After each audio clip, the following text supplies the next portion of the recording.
Hello दोस्तों, फिर से बहुत बहुत स्वागत है आपका अपने यूट्यूब चैनल लिटरेचर ज्ञान के अंदर। और आज हम करने वाले हैं रेस्टोरेशन पीरियड की ही एक मज़ेदार पोयम जिसका नाम है मैक फ्लैकनो। दोस्तों, मैक फ्लैकनो ये लिखी थी रेस्टोरेशन पीरियड की ही एक फेमस ग्रेटेस्ट पोएट ने जिसका नाम था जॉन ड्राइडन। दोस्तों, मैक फ्लैकनो ये एक मॉक हीरोइक पोएम है और इस पोएम को जॉन ड्राइडन ने लिखा था 1678 के अंदर और पब्लिश किया था 1682 के अंदर। दोस्तों, जैसा कि ये मोक हीरो एक पोएम है तो इसका फुल टाइटल है Mac Flecknoe a satire upon a true blue Protestant poet T S. और यहाँ पे टीएस का मतलब है थॉमस शेडवेल। अभी थॉमस शेडवेल कौन है? ये भी एक इन्हीं के जैसा एक पोएट है, फेमस पोएट है उस समय का, और ये भी इस पोएम का मेन कैरेक्टर है। दोस्तों, बताया गया है कि जॉन ड्राइडन के समय में, उनके टाइम में जो पोएट होते थे वो डिवाइड होते थे, बटे होते थे दो सेक्शंस के अंदर, जिसमें पहला सेक्शन था टोरिस नाम का और दूसरा सेक्शन था विग्स नाम का।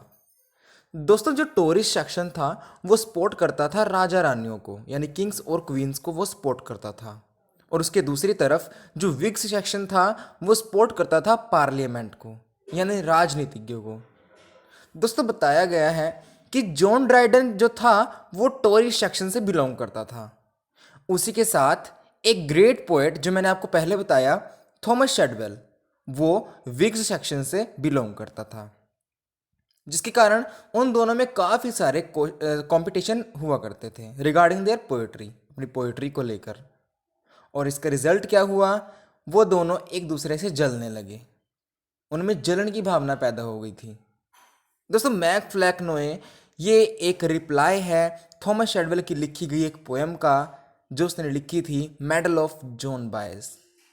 मेडल ऑफ जॉन बायस को थॉमस शेडवेल ने मैक फ्लैकनो को चिढ़ाने के लिए लिखा था, और उसी की रिप्लाई में जॉन ड्राइडन ने मैक फ्लैकनो को लिखा था। जैसे कि दोस्तों, ये मैक फ्लैकनो एक फाइन सेटारिकल पोएम है। इसमें जॉन ड्राइडन ने ट्रीट किया है थॉमस शेडवेल को बहुत सारे व्यंगों से, और प्रेजेंट किया है अपनी पोएम में एज अ डल, बिल्कुल सुस्त, एज अ पोएटेस्टर, यानी अपनी ही पोइट्री की खुद की तारीफ करने वाला, एक कॉर्पुलेंट मैन, एक भद्दा मोटा दिखने वाला आदमी दिखाया है, ए प्लेगोरिस्ट यानी साहित्य चोर, यानी दूसरों की पोएट्रियाँ चुरा कर अपनी खुद की एक पोएट्री लिखे उसे हम प्लेगोरिस्ट कहते हैं। देखिए दोस्तों, जॉन ड्राइडन ने कितना कुछ कहा है अपनी इस पोएम के अंदर थॉमस शेडवेल को। जैसे कि दोस्तों, शेडवेल इस पोएम का मेन कैरेक्टर है, और इस पोएम में हम देखते हैं फेक हीरोज़म, यानी बिल्कुल ही नकली हीरो। क्योंकि दोस्तों, शेडवेल को, जैसे कि इस पोएम का टाइटल दिया गया है थॉमस शेडवेल को, लेकिन रियलिटी में उसने अभी तक कोई भी ऐसा हीरोगिरी का काम नहीं किया है। अपनी पूरी लाइफ में उसने जो भी काम किया है वो सभी स्टूपिड काम है। हाँ, उसने काफ़ी सारी पोएट्रीज लिखी हैं, लेकिन वो सभी की सभी पोएट्रियाँ मीनिंगलेस हैं, यानी अर्थहीन है, उनको कोई अर्थ नहीं है। ये तो हो गया दोस्तों इसका थोड़ा बैकग्राउंड, जो इसका जो बैकग्राउंड था वो हो गया ये। अब आते हैं पोएम के ऊपर कि पोएम में जॉन ड्राइडन ने क्या कहा है थॉमस शेडवेल को। दोस्तों, हमारी पोएम स्टार्ट होती है एक राजा से। एक राजा है किंग फ्लैकनो नाम का। उसने बहुत ही कम समय में किंग की उपाधि प्राप्त कर ली थी, यानी बहुत कम समय में वो राजा बन गया था, बहुत कम उम्र थी तब उसकी। किसके जैसा? जैसे रोमन रूलर अगस्टस सीजर था, वो बन गया था बहुत ही कम उम्र में राजा। बस डिफरेंस उन दोनों में क्या था कि अगस्टस सीजर था किंग ऑफ रोम का, और किंग फ्लैकनो था एक किंगडम का जिसका नाम था किंगडम ऑफ फूल, यानी मूर्खों का राज्य। क्योंकि दोस्तों, ये थॉमस शेडवेल, ये किंग फ्लैकनो बिल्कुल ही मूर्ख था, तो इसने बहुत सारी पोएट्रीज लिखी थी, जो कि मैंने आपको पहले ही बताया, जो कि पूरी तरह से मीनिंगलेस थी। दोस्तों, जब किंग फ्लैकनो बूढ़ा और कमज़ोर हो गया तो वो सोचता है कि अब उसका समय आ गया है कि उसे अपना थ्रोन, अपना राज्य किसी अपने बेटे को दे देना चाहिए। दोस्तों किंग फ्लैक्नो के कम से कम 5 बेटे थे।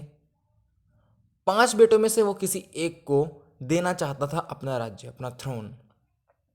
लेकिन अब वह सोच रहा था कि वह अपना थ्रोन उसी बेटे को देगा जो कि पूरी तरह से लड़ेगा अपनी बुद्धि और शक्ति यानी ताकत के साथ, wit and wisdom and knowledge के साथ। पर दोस्तों वो मन में ही यह सोच रहा था, वो असल में क्या सोच रहा था कि वो अपने उसी बेटे को अपना राज्य देगा जो पूरी तरह से फूल होगा, जो पूरी तरह से मूर्ख होगा।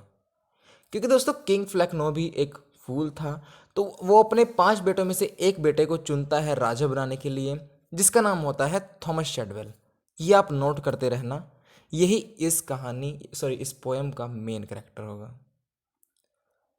क्योंकि दोस्तों शेडवेल अपने पिता के जैसा ही सेम था बिल्कुल, यानी वो भी बिल्कुल नॉनसेंस था। इसलिए किंग फ्लैक्नो ने अपने बेटे को चुना था नया राजा बनाने के लिए। अपने पिता की तरह थॉमस शेडवेल ने भी काफ़ी सारी पोएट्रीज लिखी थी जो कि पूरी तरह से मीनिंगलेस थी, यानी अर्थहीन थी, उनका कोई अर्थ नहीं था। थॉमस शेडवेल जो था उसे जॉन ड्राइडन पोएट ने कहा है कि थॉमस शेडवेल बचपन से ही मूर्ख था। हाँ, वो अपने जो उसके दूसरे भाई थे उनसे बिल्कुल अलग था। यानी उसके जो दूसरे भाई थे वो थोड़े बहुत इंटेलिजेंट थे शेडवेल से, लेकिन शेडवेल उनसे बिल्कुल ही डिफरेंट था, यानी वो कंप्लीटली फूल था। अब पोएट जो है जॉन ड्राइडन जो है वो शेडवेल को कंपेयर करता है एक ट्री से जिसका नाम है ओक ट्री। दोस्तों पोएट कहता है कि जैसे ओक ट्री स्टैंड करता है सिर्फ एक ही जगह पर, यानी खड़ा रहता है सिर्फ एक ही जगह पर और कुछ काम नहीं करता, ना कोई फल देता है ना कोई फूल देता है। हाँ, वो एक काम करता है, सिर्फ अपनी छांव देता है लोगों को, इसके अलावा वे कोई काम नहीं करता। इसके जैसे ही पोएट ने शेडवेल को भी ओक ट्री से कंपेयर किया है और बताया है कि इन दोनों में कोई भी अंतर नहीं है, दोनों सेम हैं। अब आगे शेडवेल के कोरोनेशन यानी शेडवेल के राज्य अभिषेक का समय आता है। लेकिन उसका जो कोरोनेशन था, उसका जो राज्याभिषेक था, वो पूरी तरह से अलग होता है एक जो राजा होता है असली राजा उससे। क्योंकि दोस्तों उसका जो थ्रोन था, उसका जो सिंहासन था, वो बना होता है टॉर्न पेजेस से, यानी फटे हुए पन्नों से। किसके? मीनिंगलेस पोएट्री के पन्नों से जो कि राइटर ने उस समय में लिखी थी। यानी दोस्तों जो उस समय में राइटर्स ने अपनी पोएट्रीज लिखी थी, बकवास पोएट्रीज, उनके फटे पन्नों से वो सिंहासन बना हुआ था। और हर कोई यह सुनकर आ रहा था, जा रहा था कि शेडवेल का कोरोनेशन है, हमें भी देखने के लिए जाना है। और दूसरी बात यह थी कि शेडवेल जो था वो चलकर आ रहा था फूलों की बजाय उन्हीं टॉर्न पेजों पे। यानी शेडवेल जब चलकर आता है तो वह फूलों पर नहीं चलकर आता, वह चलकर आता है उन्हीं राइटर्स की मीनिंगलेस पोएट्रीज के फटे पन्नों पर।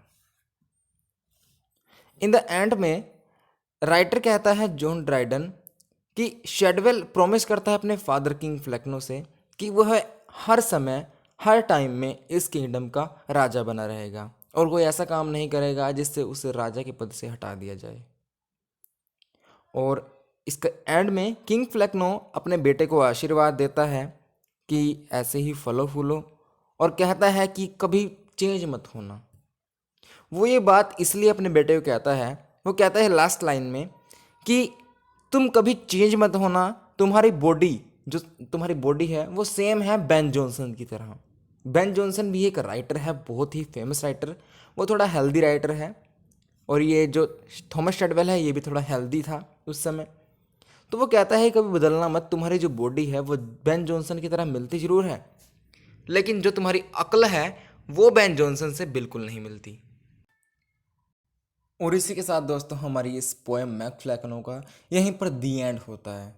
दोस्तों इस पोएम के मैंने हैंड रिटन नोट्स पर भी एक वीडियोस बनाई है, वो डिस्क्रिप्शन बॉक्स में आपको मिल जाएगी। और हाँ, मैक फ्लेकनो की लाइन बाय लाइन पोएम की एक्सप्लेनेशन भी मैंने की है, उसकी वीडियो भी आपको डिस्क्रिप्शन बॉक्स में मिल जाएगी। और अगर आपकी वीडियो हेल्पफुल होती है, आपके सिलेबस की है, तो वीडियो को लाइक करें, चैनल को सब्सक्राइब कर दें और हाँ, बेल आइकन को भी दबा देना, प्रेस कर देना, ताकि आने वाली हर एक वीडियो का नोटिफिकेशन सबसे पहले आपके पास आ जाए। तब तक के लिए बाय। मिलते हैं अगले ही फिर ऐसे ही मज़ेदार वीडियो में। तब तक के लिए देखते रहिए लिटरेचर ज्ञान।